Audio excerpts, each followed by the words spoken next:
Sam Elliott, the embodiment of the American cowboy, known for his deep, resonant voice and unmistakable presence.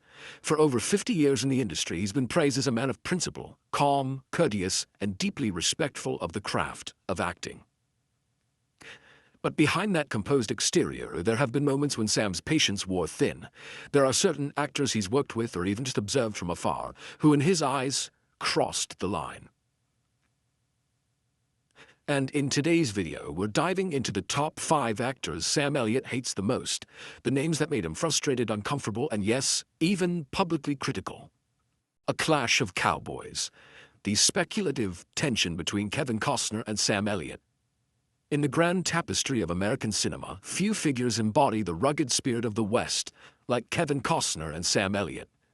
With deep voices, steely gazes, and a fierce dedication to their craft, both actors have become cultural touchstones in the Western genre. But behind the scenes of the dusty plains and frontier justice, whispers of creative tension have long surrounded these two Hollywood legends. The story begins in the late 1980s, when Kevin Costner burst into Western fame with Silverado, 1985, where Sam Elliott had originally been considered for a role but ultimately did not appear. Costner's meteoric rise soon followed with Dances with Wolves, 1990, a film that won him 2 Academy Awards and revived interest in the genre. While the film was widely acclaimed, some insiders suggested that veteran Western actors like Sam Elliott felt overshadowed. Elliott, who had paid his dues in the industry with decades of TV and film roles, was said to have bristled at the idea that Costner was now being called the savior of the Western. Tensions reportedly escalated in the early 2000s during the development of HBO's Deadwood. Though Elliott had already starred in westerns like Tombstone, rumors swirled that both actors were considered for major roles.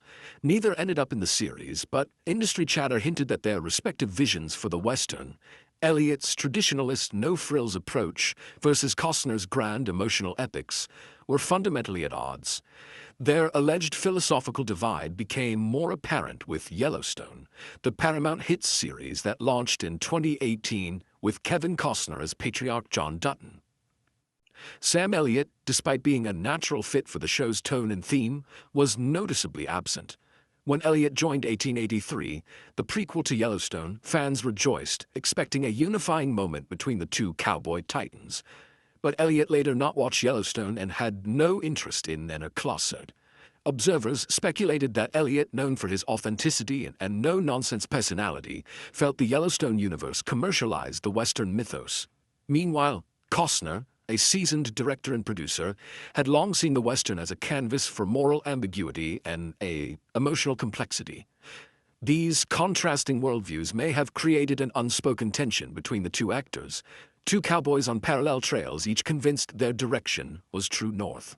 Tension in the dust, the imagined rift between Val Kilmer and Sam Elliott. When Tombstone galloped into theaters in 1993, it brought together an ensemble cast of some of Hollywood's most iconic tough guys, each one delivering unforgettable performances in a modern-day Western classic.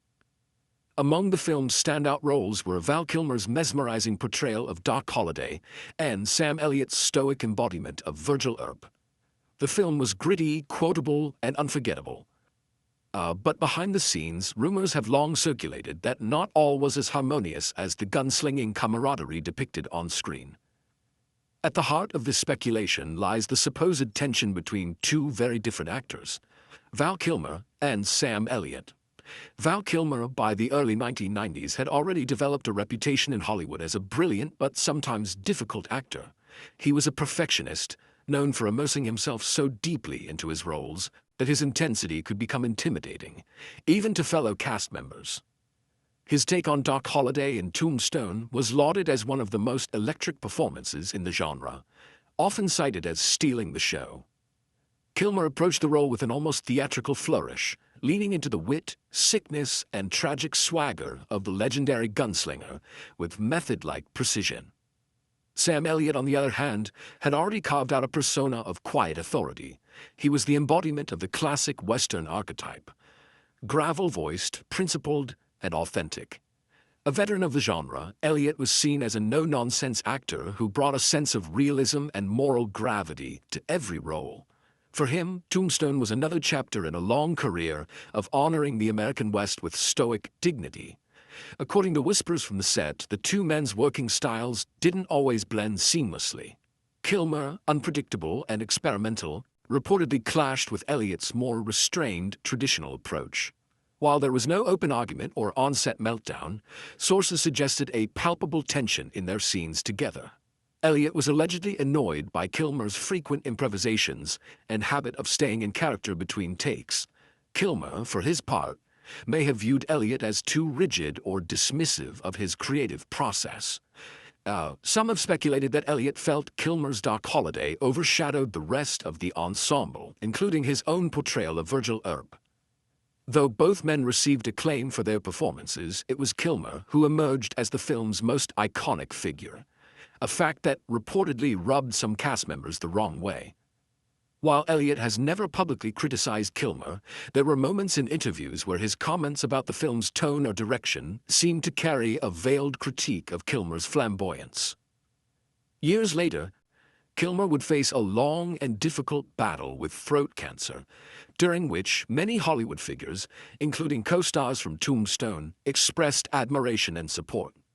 Yet Elliott has remained relatively quiet about his relationship with Kilmer and the film's legacy, further fueling speculation about unresolved creative differences or lingering egos. In reality, the supposed rift between Val Kilmer and Sam Elliott may have been nothing more than a clash of artistic temperaments, two men from different schools of acting brought together by fate and filmmaking. One, a tempest of intensity and nuance, the other, a monument to tradition and simplicity. In a way, their dynamic on and off screen reflected the film's central themes of honor, conflict, and the burdens of legacy. Generations collide, the imagined conflict between Ashton Kutcher and Sam Elliott on the ranch. When Netflix launched The Ranch in 2016, it marked a bold attempt to merge traditional American sitcom humor with the weight of rural drama. At the center of this unique series were two actors from vastly different generations and acting schools. Ashton Kutcher, the charming, fast-talking star known for his comedic flair, and Sam Elliott, the gravel-voiced Western icon who brought gravitas and emotional depth to every role. Their on-screen dynamic as father and son, Colt and Bo Bennett, was compelling, layered, and often emotionally raw. But as whispers around the show suggest, the tension viewers saw between the two characters may not have been entirely scripted. Rumors of behind-the-scenes friction between Ashton Kutcher and Sam Elliott stemmed from their diametrically opposed styles, life experiences, and approaches to acting. Kutcher, who rose to fame through that 70s show and cemented his celebrity with romantic comedies and business ventures, approached the world of The Ranch with a blend of irreverent humor and executive confidence. He wasn't just the star, he was also a producer and reportedly had strong opinions about tone, writing, and cast dynamics. Elliott, by contrast, is an old-school actor. His career, built slowly through decades of rugged westerns and character-driven performances, reflects a deep respect for the craft. Elliott is known for his commitment to authenticity and a no-nonsense demeanor that often commands quiet respect. While not known for on-set drama, Elliott is believed to have little patience for what he sees as frivolity or Hollywood vanity. Insiders on The Ranch occasionally described a subtle power struggle. Kutcher, comfortable with improvisation and punchy dialogue, sometimes clashed with Elliott's preference for thoughtful pacing and emotional realism. Some crew members allegedly observed that Elliott grew frustrated with what he perceived as Kutcher's tendency to lean into jokes at the expense of dramatic integrity. Meanwhile, Kutcher was reportedly exasperated by Elliott's limited willingness to embrace comedic beats or adjust to the faster-paced style demanded by sitcom timing. The generational divide also became apparent when handling sensitive content. The Ranch did not shy away from heavy topics: family dysfunction, mental health, gun culture, and the economic despair of rural America. While Kutcher wanted the show to be socially relevant and edgy, Elliott reportedly favored a more grounded, character-focused approach, preferring not to politicize certain plot lines. This creative tension may have led to heated writers' room discussions and contrasting visions for where the series should go. Their personalities off-camera added fuel to the speculation. Kutcher, active on social media and outspoken about political and social issues, lives in a tech-savvy, fast-moving world. Elliott, in contrast, has kept a stoic silence on most matters outside of acting, rarely giving interviews and preferring a private life. This fundamental difference in how they view public identity and celebrity could have created an invisible chasm between them, respectful but far from warm. Still, both actors remained consummate professionals. Whatever disagreements may have existed behind the scenes, they channeled their differences into rich, textured performances. The push and pull dynamic between Colt and Bo Bennett often felt too authentic to be fully scripted, hinting at underlying friction that served the show well. The emotional core of The Ranch rested on the uneasy relationship between a stubborn father and a son, trying to live up to impossible expectations. And that may have been mirrored, at least in part, by the real-life gap between Elliott and Kutcher. When The Ranch concluded in 2020 after 8 seasons, both men walked away having delivered some of the most memorable work of their later careers. Whether they left with admiration, irritation, or simply mutual understanding, only they truly know. But for fans of the show, the complex chemistry between Kutcher and Elliott remains a powerful example of how creative tension, when handled with professionalism, can elevate storytelling into something deeply human and unforgettable. The clash of artistic visions, Jane Campion versus Sam Elliott, over the power of the dog. In 2022, the global film industry witnessed a heated and unexpected public clash between two respected figures in cinema, Jane Campion, the acclaimed New Zealand director, and Sam Elliott, the veteran American actor known for his iconic roles in traditional westerns. The source of the conflict was The Power of the Dog, Campion's critically acclaimed film that challenged the norms of the western genre, and Elliott's strong reaction to it. What followed was not only a dispute between two individuals, but a broader reflection of the tensions between evolving cinematic narratives and long-standing genre expectations. The Power of the Dog, adapted by Campion from Thomas Savage's 1967 novel, is set in 1920s Montana and tells the story of a domineering rancher, Phil Burbank, played by Benedict Cumberbatch, whose cruelty masks repressed emotions and desires. With its slow-burning psychological tension, themes of masculinity and queer subtext, the film earned widespread praise from critics and received multiple Oscar nominations, including Best Picture and Best Director. However, Sam Elliott, known for his deep voice and traditional cowboy persona in films like Tombstone and The Big Lebowski, publicly criticized the film during an interview on Mark Maron's WTF podcast. He dismissed the film as a piece of shit, derided its portrayal of cowboys as unrealistic, and took particular offense at the homoerotic undertones of the main character. Elliott also questioned the appropriateness of Campion, a New Zealand filmmaker, directing a Western set in the American West, implying that her lack of cultural proximity made her depiction less credible. Campion's response was swift and unapologetic. During a press event, she addressed Elliott's remarks directly, calling them sexist and a little bit of a bitch. She emphasized that her film was not trying to conform to traditional Western archetypes, but to subvert them, to explore the emotional vulnerabilities and inner conflicts often hidden beneath the surface of hyper-masculine characters. "I think he's being a little bit of a misogynist," she added, pointing to the underlying gender dynamics at play in the criticism. The public took notice. Campion's film was widely recognized as a breath of fresh air in a genre long dominated by one-dimensional portrayals of rugged masculinity. Her decision to focus on the psychological complexities of her characters rather than on action or bravado resonated with modern audiences and critics alike. In contrast, Elliott's reaction appeared to some as emblematic of an outdated Hollywood mindset that resists change and diversity in storytelling. Many in the industry and media defended Campion, praising her for daring to tell a Western from a different perspective. They saw her work as part of a larger movement in cinema, a willingness to reimagine established genres and open the door to underrepresented voices and themes. The incident, in turn, sparked conversations about the boundaries of artistic license, cultural appropriation, and the evolving definition of authenticity in film. Interestingly, the backlash against Elliott prompted him to walk back some of his comments. At a later event, he expressed regret for his tone and acknowledged that he had disrespected both Campion and the film community. He clarified that his critique was rooted in his passion for the Western genre, but admitted that he'd let his emotions get the better of him. Nonetheless, the clash between Campion and Elliott remains symbolic. It exposed the tensions that arise when tradition meets transformation, when artists dare to question long-held tropes, and when gatekeepers of old confront the voices of the new. In a sense, Campion's film, and Elliott's response, embodied the very struggle her film portrayed, the discomfort of confronting vulnerability in a world that has long idolized strength. Ultimately, the dispute between Jane Campion and Sam Elliott was not simply about one film. It was about what kind of stories cinema should tell, who has the right to tell them, and how the medium continues to evolve in an era of greater introspection and inclusivity.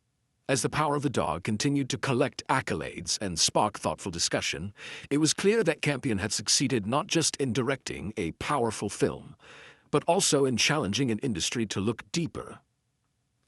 The tension between Benedict Cumberbatch and Sam Elliott, a clash of generations and perspectives. In the world of cinema, disagreements between actors are not uncommon, especially when art intersects with cultural commentary. One such notable instance arose in early 2022 when veteran actor Sam Elliott publicly criticized the critically acclaimed film The Power of the Dog, in which Benedict Cumberbatch played the lead role. What might have been a minor difference in taste quickly escalated into a public controversy, reflecting deeper tensions in Hollywood. Between tradition and progress, masculinity and vulnerability, and differing interpretations of the Western genre. At the heart of the controversy was Elliott's outspoken critique of The Power of the Dog, a film directed by Jane Campion that reimagined the Western through a more psychological and subversive lens. Set in 1920s Montana, the film explores themes of repression, identity, and toxic masculinity, with Cumberbatch portraying a complex rancher named Phil Burbank.